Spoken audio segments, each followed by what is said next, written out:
அழகு அப்படியே காப்பியத்தை உணர்ந்து படிச்சிருக்கிறார். தேவரினுடைய வரலாற்றையும் நிறைய சொன்னார். அந்த பெண்மையை மதிக்கிற வரலாறு எல்லாம் தேவருக்கு உடன் பிறந்த சொத்து.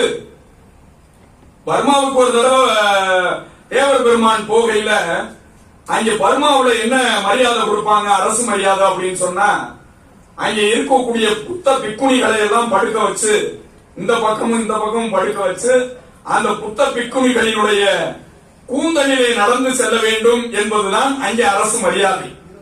தேவர் மகன் அங்கே போறாரு, புத்த புக்குணிகள் எல்லாம் படுத்திருந்தார்கள், எங்கள் நாட்டு மரியாதையை ஏற்றுக்கொள்ளுங்கள் என்று தேவர் திருமகனிடம் சொன்ன போது, இதுதான் இந்த நாட்டு மரியாதை என்று சொன்னால், எங்கள் நாட்டிலே பெண்களை தெய்வமாக மதிப்போம், இந்த மரியாதையைத்தான் ஏற்றுக்கொண்டு நான் நடந்து வர வேண்டும் என்று சொன்னால் உங்கள் நாட்டிற்கு நான் வரவே மாட்டேன், நான் திரும்பி விடுவேன் என்று சொன்ன பெண்மையை மதித்த தெய்வம் தேவர்.